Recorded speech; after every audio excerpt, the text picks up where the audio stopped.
कहते हैं कि क्रिकेट अनिश्चितताओं का खेल होता है। इसका जीता जागता उदाहरण आज ब्रिस्बेन में देखने को मिला। चेतेश्वर पुजारा, अजिंक्य रहाणे, मयंक अग्रवाल, ऋषभ पंत जैसे धुरंधर एक के बाद एक लौटते गए, तो उसके बाद शार्दुल ठाकुर और वाशिंगटन सुंदर ने अपने करियर की पहली हाफ सेंचुरी जड़ते हुए कंगारुओं के हौसले पस्त कर दिए। नतीजा यह रहा कि जो टीम 6 विकेट 186 रनों पर गंवा चुकी थी, उसने 111.4 ओवर में 336 रन बनाकर पारी खत्म की। नमस्कार, मैं हूं नित्यानंद पाठक और मेरे साथ हैं ऑस्ट्रेलिया से अंकुर शर्मा। हम इनसे जानेंगे कि आखिर किस तरह से भारतीय ये जो दो खिलाड़ी हैं, बॉलिंग एक्सपर्ट आज बल्लेबाजी एक्सपर्ट बन गए थे। नमस्कार अंकुर, स्वागत है आपका। नमस्कार स्वागत है आपका भी पाठक जी, ऑस्ट्रेलिया से। आज आप बहुत खुश लग रहे हैं और आपके चेहरे की खुशी ये सिर्फ आपकी नहीं है, करोड़ों भारतीयों की भी है। आज जिस तरीके से मैच बदला है, इसमें जो दो नाम आपने लिए, शार्दुल ठाकुर और वाशिंगटन सुंदर, उनकी तारीफ तो जितनी की जाए कम है। और अगर हम ये भी देखें कि पहले दूसरा मैच खेल रहे हैं और उन्होंने अपनी गेंदबाजी के साथ साथ बल्लेबाजी में जो कमाल किया है, वो तो आने वाले कई समय तक याद रखा जाएगा जी। और यही जोश और उत्साह यहाँ पे भी देखने को मिला फैंस में और जितने भी भारतीय समर्थक थे। जी बिल्कुल। देखिए, जिस तरह से खास तौर पे मिशेल स्टार्क मौजूदा दौर के सबसे अच्छे गेंदबाज माने जाते हैं, सबसे खतरनाक गेंदबाज माने जाते हैं। बड़े से बड़ा बल्लेबाज भी उन्हें फेस करने में थोड़ा सा हिचकता है। उन्होंने आज 140, 45, 46, 47 किलोमीटर प्रति घंटा की रफ्तार से गेंदें की, लेकिन वाशिंगटन सुंदर और शार्दुल ठाकुर ने जिस बेरहमी से उन पर पलटवार किया, चोट लगाए, वो देखने लायक था। क्या कहते हैं, आखिर जो इनका डोमेस्टिक का अनुभव है वो ऑस्ट्रेलिया में जाकर धूम मचा रहा है। बिल्कुल पाठक जी, एक तो डोमेस्टिक का कहे, फर्स्ट क्लास कहे, और साथ में इंडिया ए और आईपीएल, इन तीनों का जो कुल मिला के अनुभव इनका रहा है। खासतौर से अगर हम ठाकुर की बात करें, वो 60 से ज्यादा फर्स्ट क्लास मैच खेल चुके हैं। काफी टाइम से इंडिया एक लिए खेलते आ रहे हैं, आईपीएल के काफी सीजन खेल चुके हैं, जहां आईपीएल में आपने देखा होगा एक से एक सुपर फास्ट बॉलर खेलते हैं इंडिया के और पूरी दुनिया के। तो फास्ट बॉलिंग अब इनके लिए इतनी बड़ी चीज नहीं रही जो किसी 10, 15, 20 साल पहले होती थी फर्स्ट क्लास क्रिकेटर के लिए। सुंदर हालांकि थोड़े कम अनुभवी है, बट उन्होंने भी आईपीएल खेला है 2-3 सीजन, और उसके अलावा इंडिया के लिए भी अब आगे खेलेंगे, और फर्स्ट क्लास भी कम ही सही पर 20 मैच खेले हुए। तो वो एक्सपीरियंस, वो अनुभव यहाँ दिखा। और सबसे बड़ी बात है कि जहां अनुभवी गेंदबाज और बल्लेबाज फेल हो जाते हैं उन पिचों पे, उन गेंदबाजों के आगे, मिचेल स्टार्क जो 145 प्लस मार रहे थे, हेजलवुड 140 प्लस, कमिंस 140 प्लस, कोई बॉल कंधे तक आ रही है, कोई छाती तक, इतनी ऊपर गेंद खेलने की आदत नहीं होती भारतीय बल्लेबाजों को। उसके बावजूद उन्होंने जिस तरीके से गेंद के पीछे आके अच्छा डिफेंस दिखाया, रन बनाए, कभी भी ऐसा नहीं लगा और डरे हुए, जो सबसे बड़ी बात है। जी बिल्कुल। और वही ऑस्ट्रेलियाई गेंदबाजों को दबाव में लाने में सफल रहे। देखिए अंकुर, एक बात और मैं बता दूं दर्शकों को कि भारत की तरफ से आज इस पारी में जो है 4 छक्के लगे, जिसमें से 3 इन दोनों ने लगाए। वाशिंगटन सुंदर ने 1 लगाया और शार्दुल ठाकुर ने 2 छक्के लगाए। तो ये कहीं ना कहीं से इनकी बैटिंग की परफॉर्मेंस को जो है परिभाषित कर रहा है। वाशिंगटन सुंदर ने 144 गेंदों का सामना किया, 7 चौके और 1 छक्के की मदद से 62 रन बनाए। शार्दुल ठाकुर ने 115 गेंदों का सामना किया, 9 चौके और 2 छक्के की मदद से 67 रन बनाए। तो जिस तरीके से इन दोनों ने विध्वंसक बल्लेबाजी की, यकीन मानिए अंकुर, ऑस्ट्रेलिया ही नहीं, हमें भी इस तरह की उम्मीद नहीं थी कि इस तरह की विध्वंसक बैटिंग ये दोनों करेंगे। और ऑस्ट्रेलियाई पेस बैटरी और उसके स्पिन बैटरी को जो है परेशान करके रख देंगे। बिल्कुल। सबसे सबसे ज्यादा तारीफ तो उनकी करनी चाहिए वॉशिंगटन सुंदर की, क्योंकि उनके पास बहुत कम अनुभव है और जिस तरीके से वो बल्लेबाजी कर रहे थे, जी शार्दुल ठाकुर ने बहुत बढ़िया बल्लेबाजी करी, शॉट भी खेले और रन बनाने में लगे रहे। लेकिन एक लड़का जो 20-21 साल का है, जो गेंदबाज के रूप में जाना जाता है, उसने जिस जी तरीके से गेंदों को खेला और छोड़ा, और नेथन लायन को जो लेफ्ट हैंडर के आगे बहुत अच्छी गेंदबाजी कराते हैं और बहुत इस अच्छी पिच गेंद है पे जी। उनका बढ़िया रिकॉर्ड है, उनको भी बहुत अच्छे से खेला। आप देखें कि नेथन लायन ने ज्यादा ओवर नहीं डाले इन दोनों के आगे, जी कहीं ना कहीं वो डर था कि ये रन बन सकते हैं तेजी से, इसलिए नेथन लाइन को नहीं लगाया गया। और यही एक जीत थी। दूसरी जीत ये थी कि उन्होंने अपनी विकेट नहीं दी। जिस तरीके से हम भारतीय जो अनुभवी बल्लेबाज होते हैं, जिनकी हम बाद में बात करेंगे, दो ने तो अपनी गिफ्ट जैसे कर दी, अपनी विकेट गिफ्ट कर दी कि चलो कोई नहीं, नया साल है, मुबारक हो। जी उन्होंने इन्होंने ऐसा नहीं किया और वही दबाव दिखा ऑस्ट्रेलियन गेंदबाजों में, जब वो एक के बाद एक अगले स्पेल में आते रहे, जितना थकते रहे उतने रन बनाने भी आसान होते रहे। और ये जो पार्टनरशिप थी, ये शायद एक ऐसी पार्टनरशिप है जो 2 दिन बाद हम शायद जब बात करेंगे तो ये मैच बचाने वाली या मैच जिताने वाली पार्टनरशिप साबित होगी। बिल्कुल बिल्कुल। देखिए, जब ये दोनों बल्लेबाजी कर रहे थे तो लोगों का मानना था कि भारतीय टीम लीड ले सकती है। ठीक है, ये कहीं ना कहीं से देखिए ऐसे ही नहीं, लोग नहीं बोल रहे थे, लोग इन दोनों की बैटिंग देखकर बोल रहे थे। ठीक है, कि ये जो दो खिलाड़ी अगर ये मैदान पर रहे तो भारतीय टीम लीड ले सकती है। तो ये, और जबकि ऐसा नहीं कि कोई मतलब कि बहुत आसान था इनके लिए। ऑस्ट्रेलिया की पूरी पारी, पहली पारी जो है 369 रनों पर सिमट गई थी। उसके बाद भारतीय टीम 186 पर जो है 6 विकेट गवा चुके थे। लेकिन इन दो बल्लेबाजों ने जब मैदान पर जो है मोर्चा संभाला तो ऑस्ट्रेलियाई पेस बैटरी हैरान रह गई। और यही झुंझलाहट थी कि पैट कमिंस हो, चाहे जोश हेजलवुड हो, चाहे मिचेल स्टार्क हो, ये 140 प्लस की रफ्तार से जो है गेंदबाजी कर रहे थे। शायद वो अपनी रफ्तार से इन्हें हैरान करना चाहते थे, परेशान करना चाहते थे, लेकिन ऐसा कुछ दिखा नहीं। इन दोनों ने जो है उनको बखूबी मुंहतोड़ जवाब दिया है। और उम्मीद करेंगे कि इनसे जो टॉप ऑर्डर के बल्लेबाज हैं, जिस तरह से जो है रोहित शर्मा गलत शॉट खेलकर आउट हुए, शुभमन गिल हैं, अजिंक्य रहाणे हैं, चेतेश्वर पुजारा है, ऋषभ पंत है, मुझे लग रहा है कि इन लोगों को सीख लेनी चाहिए कि किस तरह से इन दोनों ने जो है बैटिंग की। और उससे जो है मतलब कि एक तरीके से जो है बताया, उन्होंने उदाहरण पेश किया कि देखिए ऐसा कुछ नहीं है, यहाँ कोई हवा नहीं है, यहाँ पर आप अगर अच्छे से खेल रहे हैं तो आप जो है बड़ा स्कोर बना सकते हैं। क्या कहते हैं तुमको? बिल्कुल। पिच आप अगर अभी भी देखें, पिच बैटिंग के लिए बढ़िया है, उसमें कोई जी ऐसी स्विंग या सीम नहीं हो रही जो खेली ना जा सकती हो। नई जी गेंद से जरूर मदद है, बाउंस अच्छा है, पेस भी अच्छा है, बट वो बल्लेबाजी के लिए भी उतनी ही मदद कर रहा है। क्योंकि आप देखेंगे जिस तरीके से शार्दुल ठाकुर ने शॉट खेले through the line, of side में, ऑन साइड में, इतनी जी बढ़िया बैटिंग पिच पूरी सीरीज में इंडिया को नहीं मिली, ऑस्ट्रेलिया को जो ये थी। उसके जी बावजूद जिस तरीके से ऊपरी बल्लेबाज खेले, अगर हम रहाणे की बात करें, वो 2 बार वो आउट होते होते बचे और वही शॉट खेल के वो अंत में आउट भी हुए। मयंक जी अग्रवाल की बात करें, जो उनकी कमी रही है शुरू से, जो ऑफ स्टंप के बाहर की गेंदों को वो छेड़ते हैं, जी और उसी चक्कर में वो फिर से आउट हुए और सीधा लंच के बाद पहले ओवर में। ये छोटे छोटे जो चीजें होती है टेस्ट मैचों में बहुत मायने रखती है। लंच के बाद का ओवर था, आराम से खेल सकते थे, 2-3 ओवर पे शॉट मार सकते थे। रहाणे की बात करें, वो स्टार्क बढ़िया स्पेल डाल रहे थे, उनके 2-4 गेंदे छोड़ सकते थे ऑफ स्टंप के बाहर। तो यही चीजें ये कम अनुभवी खिलाड़ियों ने जो दिखाई आज मैदान में, ये कुछ सीख देने वाली थी।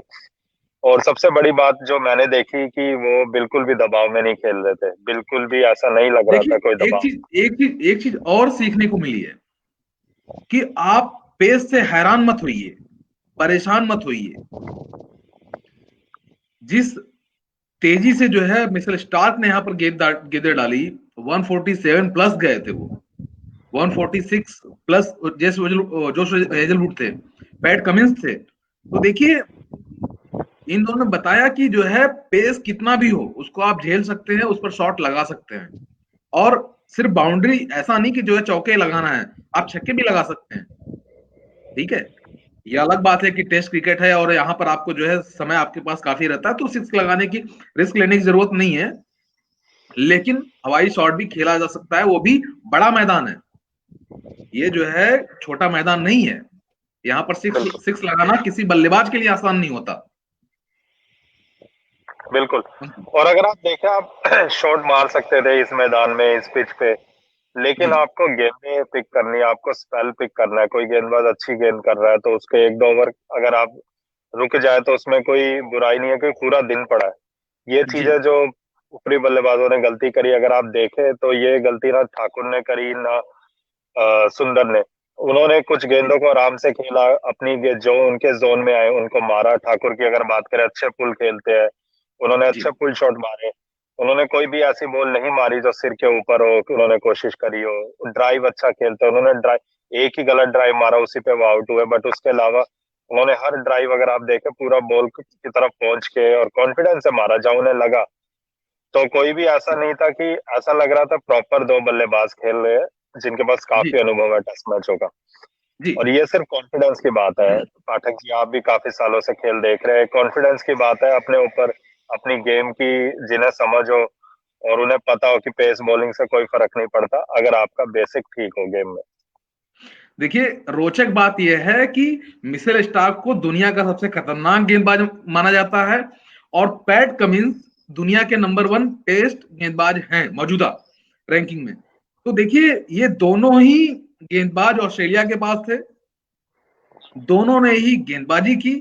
मिशेल स्टार्क को 23 ओवरों में 88 रन पड़े हैं, यानी 3.80 की औसत से उन्होंने रन दिए हैं इकोनॉमी से। और पैट कमिंस ने 27 ओवरों में 94 रन खर्च किए हैं। उनका जो है इकोनॉमी है 3.50। ठीक है, दूसरी ओर जो शेजरवुड की तरफ चलते हैं, जिन्होंने 5 विकेट झटके, 24.4 ओवर की गेंदबाजी की, उन्होंने 57 रन खर्च किए। ठीक है, और नाथन लियोन को की ओर चलते हैं, जो सबसे खतरनाक गेंदबाज माने जा रहे थे इस मैदान पर।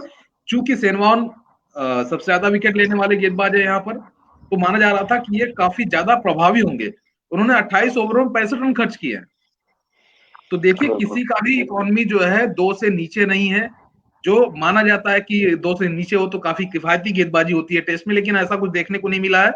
मिशेल स्टार्क को भी रन पड़े हैं, जोश हेजलवुड को भी रन पड़े हैं, पैट कमिंस को भी रन पड़े हैं, और नाथन लियोन को भी रन पड़े हैं। तो जो है ये कहीं ना कहीं से जो है, ये भारत की मनोवैज्ञानिक बढ़त के हिसाब से होगी। जब दूसरी पारी में जो है ऑस्ट्रेलिया बल्लेबाजी कर रहा है, तो उस पर एक अलग तरीके का दबाव होगा कि यार इनको कोई अच्छा स्कोर देना पड़ेगा, नहीं तो ये जो है उसको हासिल कर लेंगे। बिल्कुल। और सबसे ज्यादा मैं एक बात करना चाहूंगा पैट कमिंस की, वो कभी इतने महंगे साबित नहीं हुए ऑस्ट्रेलिया में। जहां तक मुझे याद है, शायद ही कोई मैच रहा होगा जहां उन्होंने इतने रन दिए होंगे। तो आज वो भी दबाव में दिखे, उनकी गेंदबाजी भी उतनी बढ़िया नहीं थी, पास थी पर उतनी बढ़िया नहीं थी।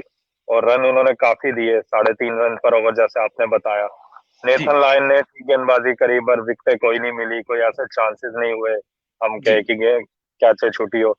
तो दबाव में दिखे ऑस्ट्रेलियन गेंदबाज, और सिडनी में इतने ओवर डालने के बाद आज इतने ओवर डाले हैं, तो कहीं ना कहीं थोड़ी थकावट भी दिखी उनके। मतलब देखा जाए फील्ड में तो जिस तरीके से प्लेयर एंड में गेंदबाजी और फील्डिंग कर रहे थे, और इसका भारतीय टीम को फायदा मिल सकता है। और क्योंकि यही फील्डर, यही बल्लेबाज जब कल आएंगे मैदान पे, तो भारतीय गेंदबाज अगर अच्छी गेंदबाजी करते हैं तो कहीं ना कहीं मैच में अभी भी भारत बना हुआ है, इन दोनों इस पार्टनरशिप की बदौलत। जी बिल्कुल। इस बीच हमारे कुछ फैंस के कमेंट आए हैं, जो हमें देख रहे हैं लगातार। उनमें आशीष माली है, हाय इन्होंने कहा है, हाय आशीष। और संजीत मंडल हैं, इट्स ओके बोल रहे हैं कि अच्छी पारी रही। और अर्चना पाठक हैं, उनका कहना है आज तो वही बात हो गई, ना डरे ना पीछे हुए, बस भारत के खिलाड़ी कंगारुओं को डराते और मारते गए। बहुत ही सही कमेंट इन्होंने किया है। ठीक वैसा ही हमें मैदान पर देखने को मिला है कि जिस अंदाज में भारतीय बल्लेबाजों ने जो है, खासतौर पे टेल माना जाता है कि भारत का सबसे कमजोर होता है। 5-6 खिलाड़ी अगर आउट हो जाते हैं तो उसके बाद जो है उनके पास मौके कम होते हैं, और माना जाता है कि 10-20 या 50 रन बनाकर ये पूरी टीम सिमट जाएगी, लेकिन ऐसा देखने को नहीं मिला। बिल्कुल सही कहा अर्चना जी आपने। कि एक अलग अंदाज में जो है टेलेंडर्स खेलते नजर आए, और वही उम्मीद करेंगे कि हमारा टॉप ऑर्डर भी उसी तरह से खेले। अब बात करते हैं ऑस्ट्रेलिया की पारी का, जो दूसरी पारी ब्रिस्बेन में शुरू हो चुकी है, और फिलहाल उसने 4 ओवर में 17 रन बना लिए हैं। मार्कस हैरिस और डेविड वार्नर मैदान पर हैं। डेविड वार्नर ने अच्छी शुरुआत की, उन्होंने 13 गेंदों में जो है 16 रन बनाए हैं। हैरिस 11 गेंदों में 1 रन बनाकर खेल रहे हैं। तो अब कहीं ना कहीं से दबाव जो है, जाहिर सी बात है कि जो बल्लेबाजी करके गए थे उन्हीं पर है, यानी शार्दुल ठाकुर और वाशिंगटन वॉशिंगटन। सुंदर, हाँ, नवदीप सैनी। अब यही जो खिलाड़ी हैं, और टी नटराजन, मोहम्मद सिराज, यही खिलाड़ी हैं जिन पर दबाव है ऑस्ट्रेलियाई पारी को समेटने के लिए। अब उम्मीद की जाएगी कि जो है भारतीय जो खिलाड़ी है कम से कम फील्डिंग अच्छी करें, मौके न कमाएं, जिससे एक एक अलग तरीके का जो है मेंटल प्रेशर बनाया जा सके। जी बिल्कुल। अगर टाइट गेंदबाजी होती है, जैसे आपने पिच देखा, पिच बल्लेबाजी के लिए बढ़िया, बट गेंदबाजों के लिए भी कुछ ना कुछ मदद है, खासतौर से जी नई गेंद से। जी तो ऑस्ट्रेलिया की मानसिकता रहेगी ज्यादा से ज्यादा रन बनाए, तेजी से रन बनाए, भारत को दबाव में डाले, जल्दी डिक्लेयर करे। और अगर जी भारत अच्छी गेंदबाजी करता है तो वो खुद गलतियां कर सकते हैं, ऐसे में भारत को विकेटें मिल सकती है, और जब विकेटें गिरती है तब रन रेट कायम रखना बहुत मुश्किल होता है किसी भी टीम के लिए। तो जी ऑस्ट्रेलिया भी दबाव में आ सकता है, अगर आज नहीं तो कल सुबह सुबह आके अगर उनकी 2-3 विकेटें जल्दी गिरती है, खासतौर से अगर स्मिथ और वार्नर आउट होते हैं, तो यही गेम बिल्कुल बदल सकती है। यही ऑस्ट्रेलिया डिफेंसिव आ जाएगा, और ऐसे में आपने कुछ गेंदबाजों के नाम लिए, मेरे हिसाब से जी वॉशिंगटन सुंदर का बहुत अहम रोल रहने वाला है इस पिच को देखते हुए। और अगर सैनी फिट होते हैं तो सैनी जी और ठाकुर, क्योंकि इनके पास पेस है, और इस पिच पे अगर पेस और बाउंस मिले, करने की कोशिश की जाए अच्छी पेस पे, तो जी कुछ मदद मिल सकती है चौथे दिन। तो ये देखने जी वाला होगा कि सैनी कितने फिट है गेंदबाजी करने के लिए, ये भी अहम बात होगी। जी, बिल्कुल बिल्कुल, आपने सही कहा कि जो है सैनी को देखना होगा कि, क्योंकि उनका ओवर रोहित शर्मा ने एक गेंद बची थी, और जब वो चोटिल होकर बाहर निकले मैदान से, तो रोहित शर्मा ने वो ओवर पूरा किया था। और इस बीच खबर आ रही है कि सिर्फ एक ओवर ही आज के दिन का शेष रह गया है। इसका मतलब यह है कि जो है भारतीय टीम के पास विकेट लेने का आज आखिरी मौका है ये, और उम्मीद करेंगे कि इस आखिरी ओवर में कुछ ना कुछ कमाल भारतीय टीम करे। इस बीच हम बात करते हैं कि आखिर भारतीय बल्लेबाज चूक क्यों रहे हैं अच्छी शुरुआत के बाद, चाहे रोहित शर्मा हो, मयंक अग्रवाल हो, ऋषभ पंत हो, अजिंक्य रहाणे हो, ये चेतेश्वर पुजारा, ये अच्छी शुरुआत के बाद ऐसा क्या हो रहा है कि ये विकेट देकर लौट जा रहे हैं? क्या लगता है अंकुर आपको? एक तो सबसे पहली बात कि एक डिसिप्लिन जैसा बल्लेबाजी में कहते हैं टेस्ट जी मैचों में, जो पुजारा की अगर हम बात करें तो पुजारा कई अच्छी गेंदों पे आउट हुए। जी अपनी गेम खेलते हैं, बढ़िया लगते हैं, पर कोई ना कोई ऐसी गेंद आती है जिसमें लिखा होता है पुजारा उनका नाम, और वो उसे एज मार देते हैं या बोल्ड हो जाते हैं। और जी अगर हम बाकी बल्लेबाजों की बात करें, रहाणे की खास तौर से मैं करना चाहूंगा, तो कहीं ना कहीं कॉन्फिडेंस की कमी कहे, या उन्हें सही शॉट जिस गेंद पे मारना चाहिए, वो गेम अवेयरनेस जिसे कहते हैं, उसकी कमी दिखी। उस 100 के अलावा अगर हम पूरी सीरीज में देखें तो कहीं ना कहीं ऐसे शॉट खेल के वो आउट हुआ जिसकी जरूरत नहीं थी। नहीं थी। जी तो रहाणे, बिल्कुल। और पंत की अगर हम बात करें, ऋषभ पंत तो ऐसे ही खेलते हैं, उनकी गेम ऐसी है, और जितना एक्सपीरियंस होगा वो और बढ़िया बल्लेबाजी करेगा, तो उनके बारे में ज्यादा नहीं बोलना चाहूंगा मैं। लेकिन रहाणे और अग्रवाल और रोहित शर्मा की सबसे ज्यादा बात करना चाहूंगा। जैसा तीनों इनिंग्स में अगर आप देखें जो सीरीज में वो खेले, तीनों में वो गेंदबाज ने उन्हें आउट नहीं किया, वो खुद आउट हुए। जी बिल्कुल। तो और जिसे कहते हैं इंग्लिश में कैजुअल लुकिंग शॉट खेलते हुए आउट हुए, कि लग रहा है कि मतलब आराम से खेल रहे हैं, सब कुछ सही चल रहा है, फिर एकदम अचानक वो ऐसा शॉट खेल देते हैं कि खुद ही जैसे आउट होने का वो निमंत्रण दे रहे हो किसी को। तो जी अब उनको उस बैठ के देखना पड़ेगा, कोचिंग स्टाफ को देखना पड़ेगा, कप्तान को देखना पड़ेगा कि कैसे इसको अगली इनिंग्स में जो बहुत महत्वपूर्ण पारी है बदला जा सकता है। जी तो वो देखना होगा कि इतने कम समय में क्या कुछ चेंजेस हो पाएंगे, क्या कुछ बल्लेबाजी अलग तरीके से हो पाएगी, तो वो देखना थोड़ा रोचक रहेगा। जी बिल्कुल बिल्कुल, आपने सही कहा कि इन दोनों को जो भी बल्लेबाज हैं टॉप ऑर्डर के, चाहे रोहित शर्मा हो, चाहे अजिंक्य रहाणे हो, चाहे चेतेश्वर पुजारा हो, ऋषभ पंत हो, इनको जो है एक अच्छी पारी की जरूरत है, और अच्छे से खेलने की जरूरत है, मैदान पर समय बिताने की जरूरत है। न कि गलतियां करने की जरूरत है। गलती आप एक बार करते हैं, एक पारी में करते हैं, उससे आप सीख लेते हैं, अगली बारी में उम्मीद करते हैं कि वो गलती दोहराई ना जाए। लेकिन ऐसा लगातार देखने को मिला है, रोहित शर्मा लगातार विकेट गंवाते रहे, अजिंक्य रहाणे ने एक सेंचुरी जरूर लगाई है, लेकिन अब तक जो 7 पारियां रही हैं उसमें सिर्फ उस पारी को छोड़ दिया जाए इस सीरीज में तो बहुत प्रभावी नहीं दिखे हैं। ठीक है, तो उन्हें जो है अपने जो टैलेंडर्स हैं उनसे सीख लेने की जरूरत है। रविंद्र जडेजा ने बहुत अच्छा किया था इस सीरीज में, जब तक वो फिट थे, जब तक उन्होंने खेला। तो देखिए कहीं ना कहीं से जो है रविंद्र जडेजा, ऐसी क्या बात है जो रविंद्र जडेजा पकड़ ले रहे हैं, शार्दुल ठाकुर पकड़ ले रहे हैं, आप नहीं पकड़ पा रहे हैं कि वहां किस तरह से बैटिंग करनी है? आखिर क्यों ऐसा, क्यों आपसे ही गलती क्यों हो रही है?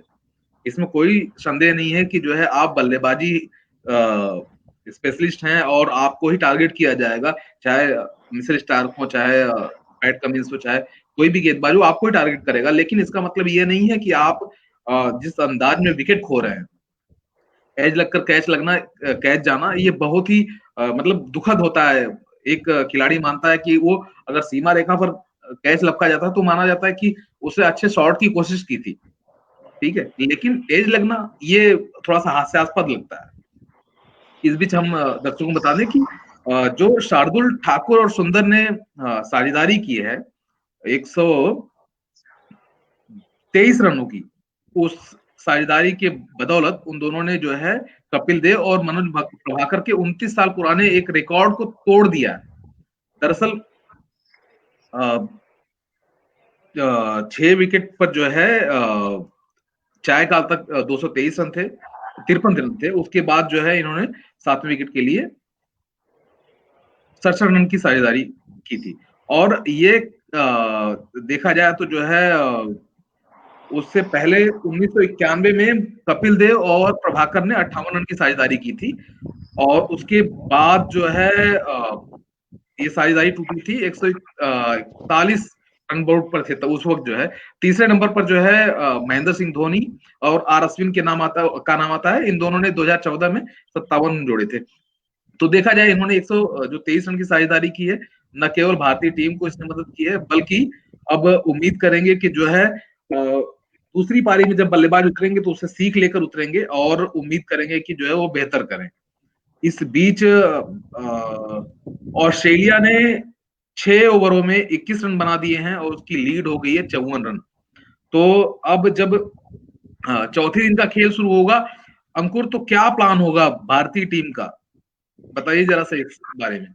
जी, पहला प्लान तो यही होना चाहिए और होगा, जहां तक मुझे लगता है कि रन रोके जाए, ज्यादा रन नहीं जी, दिए जाए खासतौर से डेविड वार्नर को, और उसके बाद अगर वो विकेट लेने में सफल होते हैं वार्नर की, तो उसके बाद दबाव ऑस्ट्रेलिया टीम पे आ जाएगा। और उसके बाद यही कोशिश होगी कि रन ना दिए जाए, क्योंकि ऑस्ट्रेलिया की कोशिश बिल्कुल विपरीत होने वाली है। 100 रन बनाने के लिए जाएंगे, क्योंकि उन्हें पता है बारिश की बहुत संभावना है चौथे दिन, और पांचवें दिन जी, तो कम से कम 60 से 80% संभावना है बारिश की। तो उनकी कोशिश ये है कि 50-60 ओवर खेल के 250-300 रन की लीड के साथ डिक्लेयर करके भारत को जितने ज्यादा ओवर दिए जा सके। तो अब यही देखना होगा किस तरीके की गेंदबाजी और कैसी फील्डिंग रहने लगाते हैं, उस पर जी, बहुत कुछ निर्भर करेगा। डिफेंसिव होते हैं, ओवर अटैकिंग होते हैं, और चौथे दिन बारिश की बहुत संभावना है, वो भी एक बड़ा फैक्टर है जो थोड़े दिन में दोपहर के बाद आने की उम्मीद है, या दोपहर के समय। तो वो एक बहुत बड़ा फैक्टर होने वाला है। अगर बारिश होती है तो ड्रॉ के बहुत बड़े चांस होने वाले हैं। बिल्कुल अंकुर, इसके साथ मैं बता दूं कि आज के दिन का खेल समाप्त हो चुका है। ऑस्ट्रेलिया ने दूसरी पारी में 6 विकेट पर 6 ओवरों में 21 रन बनाए हैं। डेविड वार्नर 20 रन बनाकर खेल रहे हैं, मार्कस हैरिस 1 रन बनाकर नाबाद है, और उसकी लीड हो चुकी है 54 की। और उम्मीद करेंगे कि जब चौथे दिन भारतीय टीम मैदान पर उतरेगी तो कुछ अच्छे शुरुआती विकेट देखने को मिलेंगे, और उम्मीद करेंगे कि ये जो टेस्ट सीरीज है वो भारत के ही नाम रहे। और जैसा कि आपने बताया कि मौसम का अपडेट आपने बताया कि जो है कल बारिश हो सकती है, बारिश की संभावना है, तो उम्मीद करेंगे कि इसको ध्यान में रखते हुए भारतीय टीम अपना प्लान तैयार करे और उसे एग्जीक्यूट करे। आज के लिए इतना ही, हम फिर यूं ही बात करते रहेंगे और आप तक अपडेट पहुंचाते रहेंगे।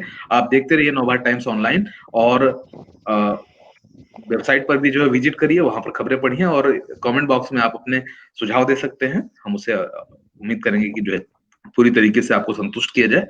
आज के लिए इतना ही। बहुत बहुत धन्यवाद अंकुर, आप ऑस्ट्रेलिया से जुड़े और हमारे दर्शकों तक अपडेट आपने पहुंचाए। धन्यवाद। धन्यवाद पाठक।